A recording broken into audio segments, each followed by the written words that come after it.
Hello everyone, welcome back to my channel Saroja Karella. అందరూ ఎలా ఉన్నారు? నేనైతే చాలా బాగున్నాను. ఇలా లాంగ్ వీడియోస్ చేసి చాలా రోజులు అయిపోయింది కదా, ఆల్మోస్ట్ ఒక 1 మంత్ అయితే కంప్లీట్ అయిపోయింది లాంగ్ వీడియోస్ పోస్ట్ చేసి. ఇంక నుంచి అయితే రెగ్యులర్గా పోస్ట్ చేయడానికి ట్రై చేస్తాను. ఆల్రెడీ తమ్నెయిల్ చూసిన తర్వాత ఈ వ్లాగ్ ఏంటో మీకు అర్థమైపోయి ఉంటుంది కదా. ఇదైతే రథసప్తమి వ్లాగ్. ఇదే ఫస్ట్ టైం అనమాట మా ఇంట్లో ఈ పండుగ సెలబ్రేట్ చేసుకోవడం. చాలా బాగా చేసుకున్నాము. అదంతా మీరు వీడియో లాస్ట్ వరకు చూసేయండి, మీకు అర్థమవుతుంది. అండ్ అలానే ఈ ఫెస్టివల్ అయితే చాలా డిఫరెంట్గా ఉంది. నాకైతే కొన్ని కొన్ని కొత్తగా అనిపించాయి అనమాట. అందులో మెయిన్ ఏంటి అంటే ఈ పరమాన్నం అనేది ఇలా చెరుగ్గడతా ఉండాలంట. మనం ఏ గరిట యూస్ చేయకూడదు. అదైతే నాకు చాలా కొత్తగా అనిపించింది. ఎప్పుడు ఎక్కడ వెళ్ళలేదు, ఇదే ఫస్ట్ టైం వింటున్నా నేను ఇలా చెరుకుతూనే ఉండాలి అని చెప్పి. అలా ఎందుకు వండుతారో నాకైతే తెలీదు, కాకపోతే ఆ రోజు అలానే ఉండాలంట. అండ్ అలానే ఈ ఫెస్టివల్కి మెయిన్ అయితే ఆ పరమాన్నమే. జనరల్గా అయితే అందరూ చెప్పేది పొయ్యి మీద వండాలని చెప్పి అంటూ ఉంటారు, కాకపోతే పొయ్యి అవైలబిలిటీ లేదు కాబట్టి మేమైతే గ్యాస్ మీదే వండేసాము. ముందుగా ఆ గిన్నె మొత్తం కూడా పసుపు రాసి బొట్లు పెట్టుకుని గ్యాస్ మీద ముందు పాలు పొంగించిన తర్వాత అయితే పరమాన్నం వండేసాము. నెక్స్ట్ ఏంటంటే జిల్లేడు చెట్టు ఉంటుంది కదా, దాని ఆకులు తీసుకుని వాటికి ఇలా గంధం రాసి బొట్లు అవన్నీ పెట్టుకోవాలి.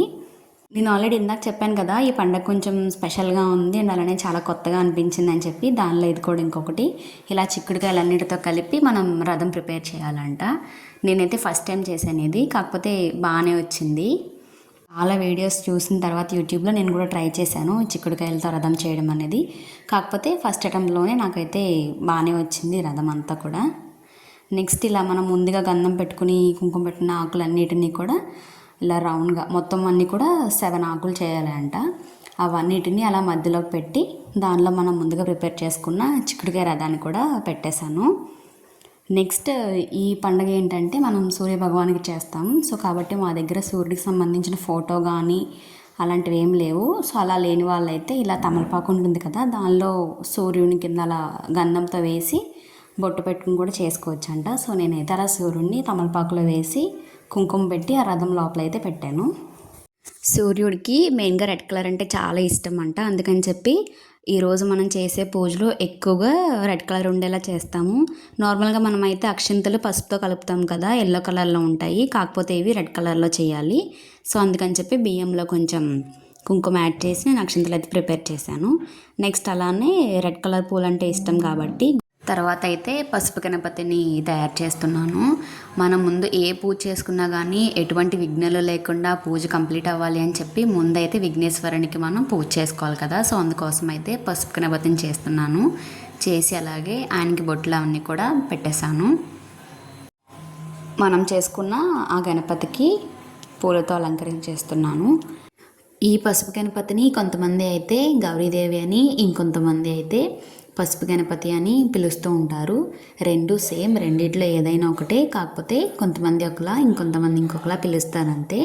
ఇప్పుడైతే మనం ముందుగా చేసుకున్న పసుపు గణపతికి పసుపు కుంకుమ అక్షింతలతో అయితే పూజ చేసుకుందాం. ఇంకొకటి ఏంటంటే ఈ రథసప్తమి నాడు ఇలా గోధుమలతో దీపం వెలిగిస్తే చాలా మంచిదంట. ఎవరైనా వెలిగించవచ్చు, చిన్నవాళ్ళు పెద్దవాళ్ళు ఎవరైనా సరే వెలిగించవచ్చు. అండ్ అలానే ఇంట్లో హెల్త్ బాగాలేని వాళ్ళు ఎవరైనా ఉంటే కనుక ఖచ్చితంగా వాళ్ళతో వెలిగిస్తే వాళ్ళ హెల్త్ అనేది మంచిగా సెట్ అవుతుందంట.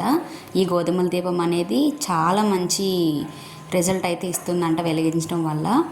సో నేనైతే దానికోసం ముందుగా మనం తయారు చేసుకున్న ఆకులన్నిటిని ఒక ప్లేట్లో పెట్టి నెక్స్ట్ దానిలోనే గోధుమలన్నీ కూడా వేస్తున్నాను. మనం వెలిగించాల్సిన దీపానికి పసుపు రాసి బొట్లవన్నీ కూడా పెడుతున్నాను.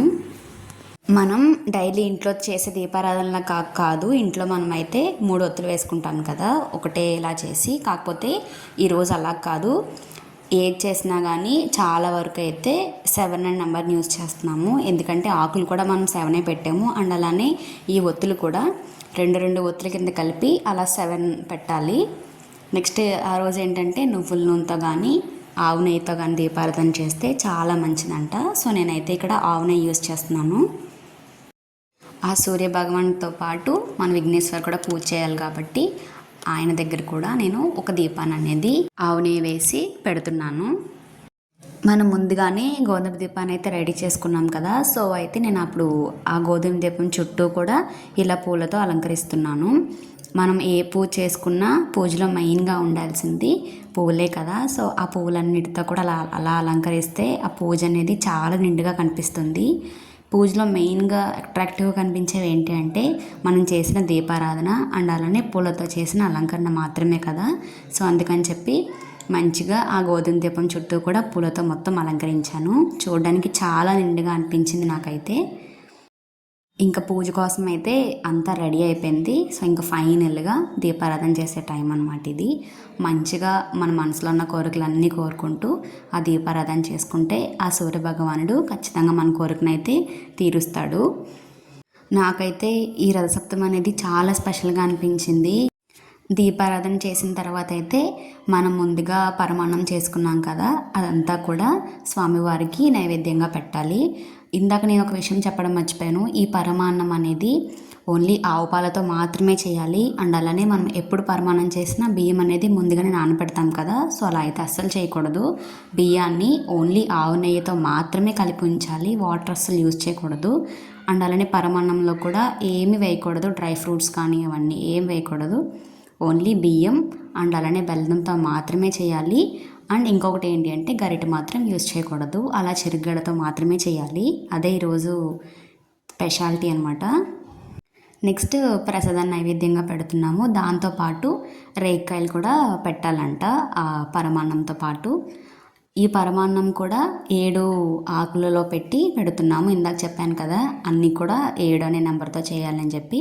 సో పరమాన్నంలో కూడా 7 తమలపాకులు వేసి దాంట్లో పరమాన్నం పెట్టి నెక్స్ట్ అలానే ఒక్కొక్క దాంట్లో 2 రేగికాయలు అండ్ అలానే చెరుకు ముక్క కూడా ఆ సూర్య భగవానికి నైవేద్యంగా అయితే ఆ మూడింటిని పెట్టాము మేము. ముందుగానే గణపతికి అయితే పూజ దీపారాధన చేశాను కదా, ఇప్పుడు ఆయనకి కూడా ప్రసాదాన్ని పెడుతున్నాము.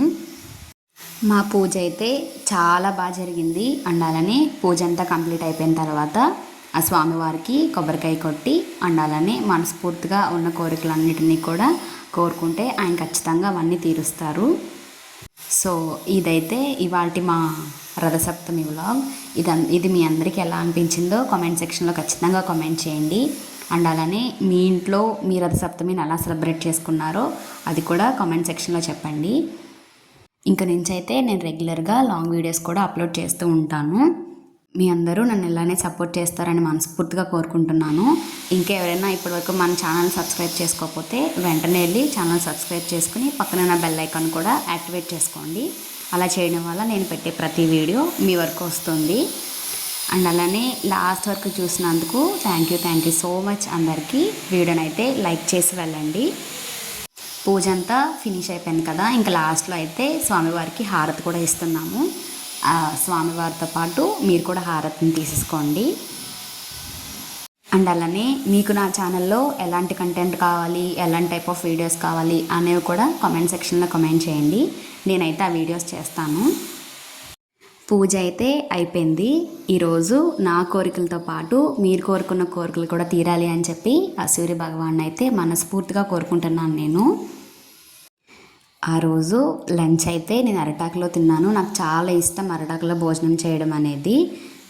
మీరైతే ఛానల్ సబ్స్క్రైబ్ చేయడం మర్చిపోకండి. అండ్ అలానే బెల్ ఐకాన్ని యాక్టివేట్ చేసేయండి.